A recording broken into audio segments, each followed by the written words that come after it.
नमस्कार, मी अनिल महादेवराव शिवनकर, सहाय्यक शिक्षक. नवीन राष्ट्रीय शैक्षणिक धोरण 2020 मधील शालेय शिक्षण भाग 1 मधील प्रकरण क्रमांक 6 आज आपण बघणार आहोत. तत्पूर्वी सर्वांना मनापासून धन्यवाद, सर्वांचे मनापासून आभार. अनिल एम शिवनकर या युट्यूब चॅनलला 10,000 पेक्षा जास्त शिक्षक, शिक्षकेतर कर्मचारी, पालकांनी व मुख्याध्यापकांनी भेट दिली, त्याबद्दल अगदी मनापासून धन्यवाद.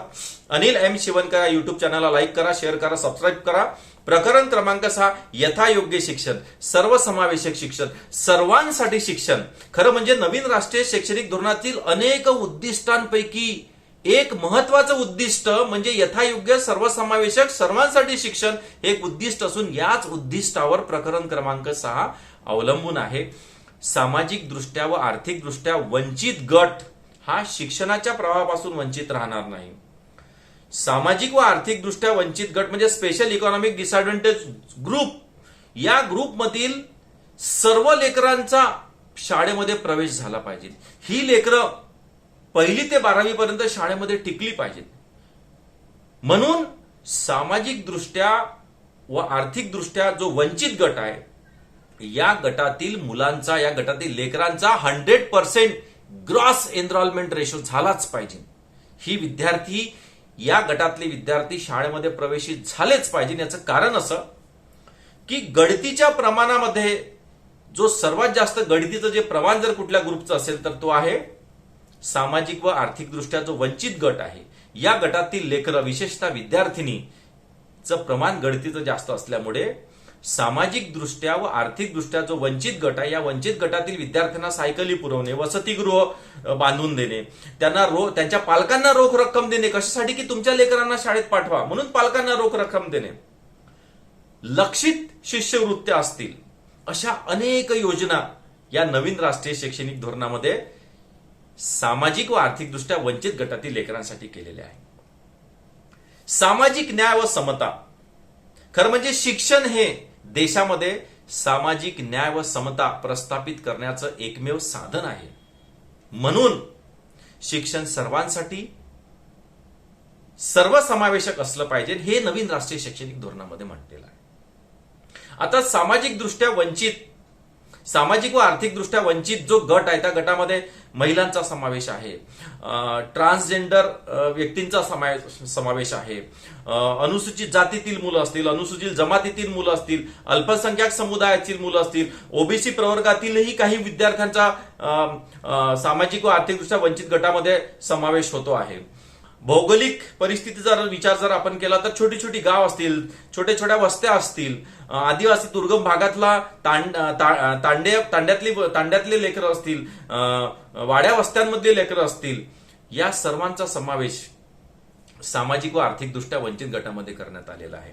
इतकंच नव्हे तर कमी उत्पन्न असलेली घरं असतील, असुरक्षित परिस्थितीतील मुलं असतील,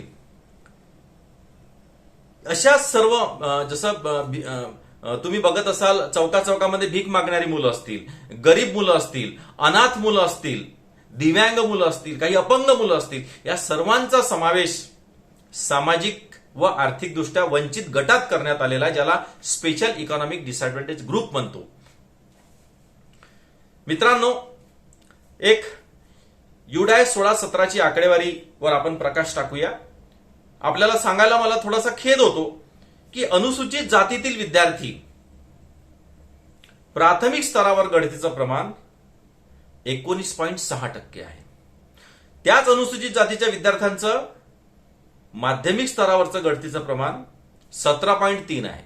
अनुसूचित जमातीतील विद्यार्थ्यांचं गळतीचं प्रमाण प्राथमिक स्तरावर 10.6 आहे आणि माध्यमिक स्तरावर 6.8 आहे. तेच दिव्यांग विद्यार्थ्यांचं गळतीचं प्रमाण प्राथमिक स्तरावर 1.1 आहे आणि माध्यमिक स्तरावर 0.25% आहे. आपल्याला माहित असेल, आपल्या देशामध्ये मोठ्या प्रमाणात आदिवासी समुदायातली मुलं असतात, अनुसूचित जमातीतील मुलं असतात. ही मुलं ऐतिहासिक दृष्ट्या किंवा भौगोलिक दृष्ट्या शिक्षणाच्या प्रवाहापासून थोड्याफार प्रमाणामध्ये दूरच आहे, अजूनही दूरच आहे. यांचा ऐतिहासिक व भौगोलिक दृष्टीमुळे शिक्षणाच्या बाबतीत थोडाफार प्रमाणात नुकसानही झालेलं आहे.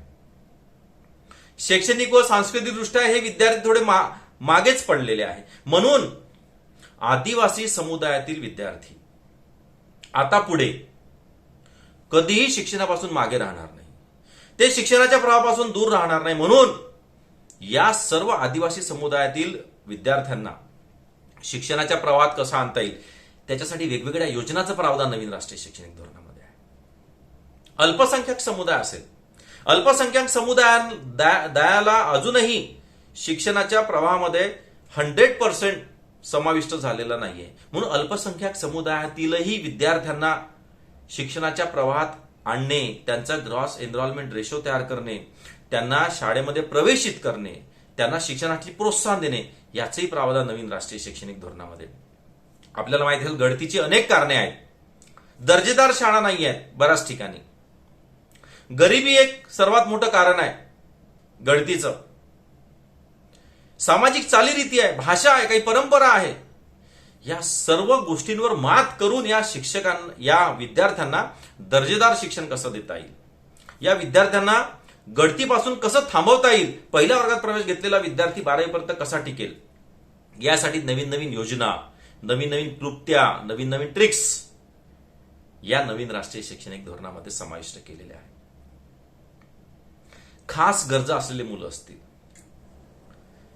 Child with special need, CWSN, child with special need ज्याला आपण म्हणतो, दिव्यांग मुलं ज्यांना म्हणतो, खास गरजा असलेले, या विद्यार्थ्यांना विशेष लक्ष द्यायचं आहे. या विद्यार्थ्यांसाठी नवीन एक स्वतंत्र प्रणाली तयार करण्यात आलेली आहे आणि हे विद्यार्थी शिक्षणाच्या प्रवाहापासून दूर राहणार नाही, हे नवीन राष्ट्रीय शैक्षणिक धोरणात तरतूद करण्यात आलेली आहे. स्पेशल इकॉनॉमिक डिसएडव्हान्टेज ग्रुपवर विशेष भर देण्यात आलेला आहे. म्हणजे सामाजिक व आर्थिकदृष्ट्या वंचित गटातील विद्यार्थी ECC म्हणजे early to childhood care and education, म्हणजे प्रारंभिक बाल्यावस्था संगोपन आणि शिक्षण, म्हणजेच सामाजिक व आर्थिकदृष्ट्या वंचित गटातील लेकरं ही कुठल्याही परिस्थितीमध्ये नर्सरी, KG1, KG2 मध्ये प्रवेश घेतलाच पाहिजे. म्हणजे यांचं प्रारंभिक बाल्यावस्था संगोपन आणि शिक्षण हे पूर्ण झालंच पाहिजे. ECC म्हणजे काय, मी मागच्या व्हिडिओमध्ये आपल्याला सांगितलेलं आहे. ECC मध्ये early to childhood care and education, म्हणजे नर्सरी, KG1, KG2 हे शिक्षण सामाजिक दृष्ट्या व आर्थिकदृष्ट्या वंचित गटातील लेकरांनी घेतलंच पाहिजे. त्याकरिता विशेष यंत्रणा कशी राहील आणि हे विद्यार्थी ECC मध्ये कशा समाविष्ट होतील याच्यासाठी स्वतंत्र यंत्रणा निर्माण करण्याचं प्रावधान या नवीन राष्ट्रीय शैक्षणिक धोरणामध्ये आहे. इतकंच नव्हे, पायाभूत साक्षरता आणि संख्याज्ञान, विशेषतः तुम्हाला माहित असेल मागच्या व्हिडिओमध्ये पायाभूत साक्षरता व संख्याज्ञान अध्ययन निष्पत्तीवर देखरेख ठेवण्यासाठी स्वतंत्र यंत्रणा निर्माण करण्यात आलेली आहे, पारख, SAS, NAS, आणि त्याच्यातही सामाजिक दृष्ट्या व आर्थिकदृष्ट्या जो वंचित गट आहे याच्यावर विशेष लक्ष ठेवायचं आहे. म्हणजे यांचं गळतीचं प्रमाण कमी होणार नाही, यांची अध्ययन निष्पत्ती होत आहे का, इतकंच नव्हे यांचं पायाभूत साक्षरता व संख्याज्ञान विकसित होत आहे का, ह्याच्यावर विशेष लक्ष देण्यात येणार आहे. मग यासाठी वेगवेगळ्या योजना असतील. मग शिष्यवृत्ती योजना असेल, लक्ष्य शिष्यवृत्ती योजना असेल, रोख रक्कम हस्तांतरण करण्याची योजना असेल, वसतिगृहाची योजना असेल, सायकले पुरवण्याची योजना असेल, या सर्व योजना सामाजिक व आर्थिकदृष्ट्या वंचित गटातील लेकरांना द्यायच्या आहे. याचं नवीन प्रावधान, नवीन तरतूद, आर्थिक तरतूदही या नवीन राष्ट्रीय शैक्षणिक धोरणात केलेली आहे. मित्र, स्पेशल इकॉनॉमिक डिसएडव्हान्टेज ग्रुप जो आहे ह्याच्यामध्ये आणखी काय काय आहे, एकाच एक शिकवणे आहेत, शिक्षक प्रशिक्षक, 6 अध्यायांनी शिकवणे आहे, ओपन स्कूलिंग, पायाभूत सुविधा, यथायोग्य शैक्षणिक व तांत्रिक सुविधा पुरवणे, प्रशिक्षित स्वयंसेवकामार्फत शिक्षण पुरवणे, समुपदेशकामार्फत शिक्षण देणे, ECC मध्ये या सर्वांचा समावेश करून घेणे. या सर्व योजना सामाजिक व आर्थिकदृष्ट्या वंचित गटातील लेकरांसाठी असतील असं प्रावधान या नवीन राष्ट्रीय शैक्षणिक धोरणामध्ये आहे. स्पेशल इकॉनॉमिक डिसएडव्हान्टेज ग्रुप सोबत स्पेशल एज्युकेशनल झोन तयार करायचे आहे. म्हणजे देशामध्ये जिथे सामाजिक व आर्थिकदृष्ट्या वंचित गटाची लोकसंख्या जास्त प्रमाणात आहे तिथे स्पेशल एज्युकेशन झोन तयार करायचा आहे आणि त्यांच्यावर विशेष लक्ष द्यायचं आहे. Special economic and disadvantage group व महिला, म्हणजे आपल्याला माहित असेल सामाजिक व आर्थिक दृष्ट्या वंचित गटामध्ये जर सर्वात जास्त प्रमाण कुणाचं असेल तर महिलांचं आहे, मुलींचं आहे. त्यामुळे एका घरची महिला सुशिक्षित झाली तर ती संपूर्ण कुटुंबाला सुशिक्षित करते, शिक्षित करते. हे आपण इतिहासामध्ये वाचलेलं. अनेक समाज सुधारकांनी हे वाक्य अधोरेखित केलेलं आहे. म्हणून महिलांवर विशेष लक्ष द्यायचं आहे. मुलींचं गळतीचं प्रमाण कसं कमी करता येईल, मुलींना शाळेमध्ये प्रोत्साहन कसं देता येईल, मुलींना शाळेमध्ये येण्यासाठी प्रोत्साहन कसं देण्यात येईल. मुली या पहिलीपासून तर 12वी पर्यंत त्यांचं पूर्ण शिक्षण झालंच पाहिजे. एकही मुलगी सामाजिक व आर्थिक दृष्ट्या वंचित गटातील एकही मुलगी 1ली ते 12वी पासून तिने शाळा सोडायला नको. यासाठी विशेष यंत्रणा, तिला वेगवेगळ्या सोयी सुविधा, वेगवेगळ्या प्रकारच्या योजना या नवीन राष्ट्रीय शैक्षणिक धोरणामध्ये दिलेल्या आहे. मुली असतील किंवा ट्रान्सजेंडर विद्यार्थी असतील, मुली किंवा ट्रान्सजेंडर विद्यार्थ्यांसाठी विशेष स्वतंत्र वेगवेगळ्या अनुदानाची व्यवस्था केलेली आहे, वेगवेगळ्या शैक्षणिक साहित्यांची व्यवस्था केलेली आहे, वेगवेगळ्या प्रकारच्या योजनांची व्यवस्था केलेली आहे की या मुली आणि ट्रान्सजेंडर जे विद्यार्थी आहेत, मुली मी का बरं म्हणतो, कारण आपल्याला माहिती असेल सर्व आकडेवारीमध्ये गळतीचं प्रमाण जर कुणाचं जास्त असेल तर ते मुलींचं जास्त आहे. आणि एक मुलगी म्हणजे एक महिला आहे भविष्यातली, ती जर शिकली तर ती सर्व कुटुंबाला, सर्व समाजाला सुशिक्षित करते. हा कन्सेप्ट ठेवला. म्हणून मुलींच्या शिक्षणावर विशेष भर या नवीन राष्ट्रीय शैक्षणिक धोरणात दिलाय मित्र. आणि त्याच्यासाठी वेगवेगळ्या योजनांचाही प्रावधान या नवीन राष्ट्रीय शैक्षणिक धोरणामध्ये आहे. मग या मुलींचं किंवा या ट्रान्सजेंडर मुलांचं किंवा सामाजिक व आर्थिकदृष्ट्या वंचित गटातील विद्यार्थी शाळेपासून दूर जाणार नाही, तो शाळेमध्ये 1ली ते 12वी पर्यंत टिकून राहिला पाहिजे. म्हणून त्याच्यासाठी अनेक योजना, आणि त्या अनेक योजनांमध्ये एक सर्वात महत्वाची योजना म्हणजे वसतिगृह बांधून देणे. आता ज्या विद्यार्थ्यांचं गाव आणि शाळा फार लांब अंतरावर असेल त्यांसाठी वसतिगृहाची योजना केलेली आहे, सायकली पुरवण्याची योजना केलेली आहे, अनेक शिष्यवृत्त्या त्यांना देण्यात येणार आहे. कस्तुरबा गांधी बालिका विद्यालये जे आहेत त्यांची मोठ्या प्रमाणात संख्या वाढणार आहे, केंद्रीय विद्यालयांची संख्या मोठ्या प्रमाणात वाढणार आहे, जवाहर नवोदय विद्यालयांची संख्या आणखी मोठ्या प्रमाणात वाढणार आहे, अनेक वसतिगृह बांधण्यात येणार आहे. म्हणजे ग्रामीण भागात, आदिवासी भागात, दुर्गम भागात, डोंगराळ भागातही आता केंद्रीय विद्यालय राहणार आहेत, जवाहर विद्यालय राहणार आहेत, अनेक वसतिगृह राहणार आहेत. देशातल्या कोपऱ्यापर्यंत या देशातल्या आदिवासी समुदायातल्या, अनुसूचित जाती समुदायातल्या, तांड्यातल्या, दुर्गम भागातल्या, डोंगराळ भागातल्या, अतिदुर्गम भागातल्या किती डेन्स ग्रामीण भाग असेल तिथेही नवोदय विद्यालय, जवाहर नवोदय विद्यालय, केंद्रीय विद्यालय, वसतिगृहे यांच्या योजना या बांधण्यात येणार आहे. नव्याने शाळा बांधण्यात येणार. हे नवीन राष्ट्रीय शिक्षण धोरणात प्रावधान आहे. ईसीसीई मध्ये, early to childhood care and education मध्ये दिव्यांग मुलांना समाविष्ट करण्यात येणार आहे. म्हणजे ईसीसीई व शालेय प्रणालीमध्ये दिव्यांग मुलांचा समावेश झाला पाहिजे. म्हणजे दिव्यांग आहे म्हणजे तो नर्सरी, KG1, KG2 ला जाणार नाही असं चालणार नाही. मी तुम्हाला आधीच्या व्हिडिओमध्ये सांगितलं, ज्याने जन्म घेतलेला आहे तो कोणी असेल तो ECCE, early to childhood care and education म्हणजे प्रारंभिक बाल्यावस्था संगोपन आणि शिक्षण म्हणजे नर्सरी, KG1, KG2 मध्ये गेलाच पाहिजे. तो अपंग असेल, दिव्यांग असेल, सामाजिक दृष्ट्या किंवा आर्थिकदृष्ट्या वंचित असेल, ट्रान्सजेंडर असेल, मुली असेल, किती गरीब असेल तरीही तो नर्सरी, KG1, KG2च्या शिक्षणासाठी गेलाच पाहिजे. याचं प्रावधान, कंपल्सरीली प्रावधान या नवीन राष्ट्रीय शैक्षणिक धोरणामध्ये आहे. अपंग व दिव्यांग विद्यार्थ्यांसाठी खास शिक्षकांची नियुक्ती करण्यात येणार आहे. त्यांच्यासाठी वेगवेगळे अभ्यासक्रम राहणार आहे, त्यांचे वेगवेगळे प्रशिक्षण राहणार आहे. खरं म्हणजे अपंग विद्यार्थ्याला किंवा दिव्यांग विद्यार्थ्याला, जे अपंग व दिव्यांग नाही आहेत त्यांच्या सोबतच शिकवायचं आहे. अपंग असलेले किंवा दिव्यांग असलेले किंवा दिव्यांग नसलेले असे सर्वच लेकरं एकाच वर्गात शिकतील अशी ही तरतूद या नवीन राष्ट्रीय शैक्षणिक धोरणामध्ये केलेली आहे. परंतु अति गंभीर जर अपंग असेल, अति गंभीर जर दिव्यांगता असेल तर त्यांच्यासाठी खास शिक्षक, खास शाळा, विशेष प्रावधान या नवीन राष्ट्रीय शैक्षणिक धोरणामध्ये केलेला आहे. इतकंच नव्हे, RPWD कायदा 2016, RPWD कायदा म्हणजे काय? Right of persons with disability, rights of persons with disability 2016 या कायद्यामध्ये शिक्षणाच्या जी काही व्याख्या आहे, शिक्षणाची व्याख्या आहे, अपंग असलेले नसलेले सर्व एकत्र शिकतील, आणि याच व्याख्येला कंटिन्यू केलेलं आहे नवीन राष्ट्रीय शैक्षणिक धोरणामध्ये. म्हणजे अपंग आहे, दिव्यांग आहे म्हणजे तो दुसऱ्या शाळेत जातील असं नाही. तो आपल्या सर्वसामान्य जे अपंग दिव्यांग नाही आहे, जे नॉर्मल विद्यार्थी आहे, त्यांच्यासोबतच त्याला शिकण्याच्या संधी आहे. परंतु जर अपंग व दिव्यांगत्व जर मोठ्या प्रमाणावर असेल तर त्यासाठी खास शिक्षणाची व्यवस्था केलेली आहे, विशेष शिक्षक नेमलेले आहे. इतकं सुंदर प्रावधान दिव्यांग व अपंग विद्यार्थ्यांसाठी या देशातल्या या नवीन राष्ट्रीय शैक्षणिक धोरणामध्ये आहे. सर्वात महत्वाचं, अभ्यासामध्ये किंवा शिक्षणामध्ये विशिष्ट शैक्षणिक अक्षमता असलेले काही मुलं असतात. विशिष्ट शैक्षणिक अक्षमता सर्वच वर्गामध्ये असतात, प्रत्येकाच्या वर्गामध्ये असतात. विशिष्ट शैक्षणिक अक्षमता, आणि या विशिष्ट शैक्षणिक अक्षमता असलेल्या ज्या मुलांना मदतीची गरज असते, आणि जर ती मदत त्याला वेळेवर दिली तर निश्चितच त्याची शिक्षणामध्ये प्रगती होते.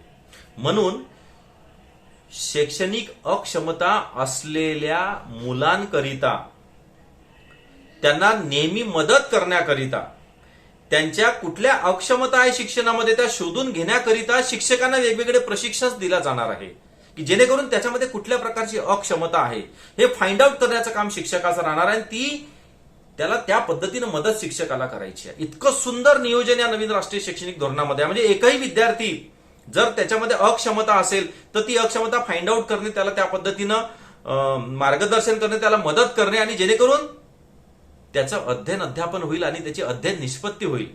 ह्याच्यावर विशेष प्रशिक्षण शिक्षकांसाठी राहणार आहे, विशेष यंत्रणा राहणार आहे.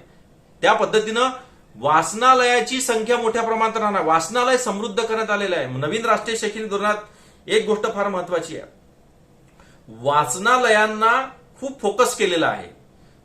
जी शाळा तिथे वाचनालय अशी पण व्यवस्था केलेली आहे. त्याच्यामुळे, आणि त्या वाचनालयामध्ये सर्व प्रकारची पुस्तकं, मग दिव्यांगाची पुस्तकं असतील की दिव्यांग नसलेले विद्यार्थी, सर्वांना ती पुस्तकं वापरण्यात येतील, अशा प्रकारची यंत्रणा राहण्यात येईल. हे नवीन प्रावधान नवीन राष्ट्रीय शैक्षणिक धोरणामध्ये केलेलं आहे.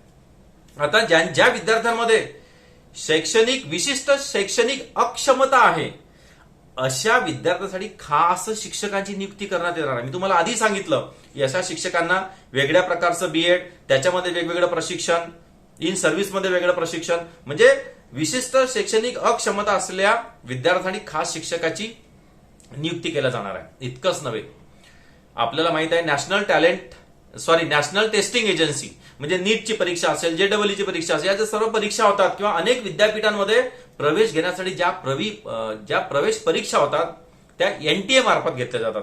नॅशनल टेस्टिंग एजन्सी, नीट असेल, जेईई सारख्या परीक्षा नॅशनल टेस्टिंग एजन्सी मार्फत घेतल्या जातात. आणि या परीक्षांमध्ये जर आपण टक्केवारी बघितली तर सामाजिक व आर्थिक दृष्ट्या वंचित गटातले विद्यार्थी फार मागे पडतात. बरेच विद्यार्थी हुशार असतात, परंतु आपल्या आर्थिक परिस्थितीमुळे म्हणा किंवा त्यांना माहीत नसते या सर्व बाबी शहरातल्या, म्हणून ते जेईईला, नीटला क्लासेस नसल्यामुळे म्हणा किंवा त्यांना योग्य मार्गदर्शन मिळत नसल्यामुळे ते नॅशनल टेस्टिंग एजन्सीच्या परीक्षेला बसू शकत नाही. म्हणजे एक सर्वेचा रिपोर्ट असा आलेला आहे की एनटीए, नॅशनल टेस्टिंग एजन्सीच्या परीक्षेला जर कुठे कमी विद्यार्थी, कुठल्या गटातले विद्यार्थी कमी बसतात तर ते आहे special economic and disadvantage group मधले विद्यार्थी हे नॅशनल टेस्टिंग एजन्सीच्या परीक्षेला बसत नाही किंवा बसण्याचं प्रमाण त्यांचं कमी आहे, टक्केवारी कमी आहे. म्हणून ही टक्केवारी कशी वाढवता येईल? आदिवासी समुदायातील, अनुसूचित जातीच्या समुदायातील किंवा अल्पसंख्याक समुदायातील, दिव्यांग समुदायातील, अपंग समुदायातील मुलींना, ग्रामीण भागातल्या ज्याला आपण सामाजिक व आर्थिकदृष्ट्या वंचित गट म्हणतो, या विद्यार्थ्यांना नॅशनल टेस्टिंग एजन्सीच्या परीक्षांना म्हणजे नीटला, जेईईला किंवा आणखी अनेक विद्यापीठामधल्या प्रवेश परीक्षांना बसण्यासाठी प्रोत्साहित करण्याकरिता वेगवेगळी वाचनालय, वेगवेगळे उद्बोधन वर्ग, वेगवेगळ्या पद्धतीनं योजना, त्यांना मार्गदर्शन केंद्र, हेही नवीन राष्ट्रीय शैक्षणिक धोरणामध्ये तरतूद करण्यात आलेली आहे. या नवीन राष्ट्रीय शैक्षणिक धोरणामध्ये सर्वात महत्वाचं जर काही असेल तर ते सर्वात महत्वाचं एनसीसी प्रत्येक शाळेमध्ये माध्यमिक व उच्च माध्यमिक शाळेमध्ये एनसीसीचं शिक्षण देण्यात येणार आहे. त्याची तरतूद नवीन राष्ट्रीय शैक्षणिक धोरणामध्ये केलेली आहे. आणि एनसीसीच्या शिक्षणामुळे विद्यार्थ्याला सैनिकी क्षेत्रामध्ये करिअर करण्याच्या संधी प्राप्त व्हायला पाहिजे. देशाप्रती देशाभिमान, शिस्त निर्माण त्याच्या मनामध्ये व्हायला पाहिजे. एक चांगला नागरिक घडायला पाहिजे. म्हणून आणि विशेष म्हणजे त्या एनसीसी मुळे तो सैनिकी क्षेत्रात आपलं करिअर करण्याच्या त्याला संधी भेटायला पाहिजे. म्हणून एनसीसीला प्रत्येक माध्यमिक व उच्च माध्यमिक शाळेमध्ये शिकवण्याची तरतूद, त्या अभ्यासक्रमाची तरतूद आता युनिट निर्माण करण्याची तरतूद केलेली आहे. म्हणजे राज्य सरकार केंद्र शासनाच्या संरक्षण मंत्रालयाच्या अंतर्गत शाळांमध्ये आता एनसीसीचे युनिट्स मिळणार आहेत. हे नवीन तरतूद या नवीन राष्ट्रीय शैक्षणिक धोरणामध्ये आहे. कुठलीही शिष्यवृत्ती असेल किंवा कुठल्याही प्रकारच्या संधी असतील, आता कुठलीही शिष्यवृत्तीसाठी एकच पोर्टल, एकच वेबसाईट, एकच एजन्सी, अशी एक वाक्यता राहिली पाहिजे. कारण एका शाळेमध्ये जवळपास 20 ते 25 प्रकारच्या स्कॉलरशिप असतात विद्यार्थ्यांना, 20 ते 25 प्रकारच्या शिष्यवृत्ती, मग 20 ते 25 प्रकारच्या विभागाच्या 20 ते 25 वेगवेगळ्या वेबसाईट, वेगवेगळ्या एजन्स्या अशा असतात. म्हणून आता या नवीन राष्ट्रीय शैक्षणिक धोरणामध्ये सर्व शिष्यवृत्त्या आणि सर्व प्रकारच्या योजनांचं एकच वेबसाईट आणि एकच एजन्सी राहणार आहे. सामाजिक दृष्ट्या व आर्थिक दृष्ट्या वंचित गटाला सक्षम कसं करता येईल, जास्तीत जास्त सामाजिक व आर्थिक दृष्ट्या या गटातील लेकरं शाळेच्या प्रवाहात राहतील, 12व्या वर्गापर्यंत शाळेत टिकतील, ह्याच्यावर फोकस करायचा. आणि याच्यासाठी स्वतंत्र यंत्रणा नवीन राष्ट्रीय शैक्षणिक धोरणात तरतूद केलेली आहे. स्वतंत्र यंत्रणा राहणार आहे. या नवीन शैक्षणिक संस्कृतीद्वारे विद्यार्थ्यांमध्ये संवेदनशीलता निर्माण करण्याचं काम या नवीन राष्ट्रीय शैक्षणिक धोरणाद्वारे होणार आहे. पुढील 7वं प्रकरण आपण फार लवकरच बघू. खूप सुंदर प्रकरण आहे, आपल्या सर्वांचं महत्वाचं आहे. अनिल एम शिवनकर या युट्यूब चॅनलला लाईक करा, शेअर करा, सबस्क्राईब करा. धन्यवाद.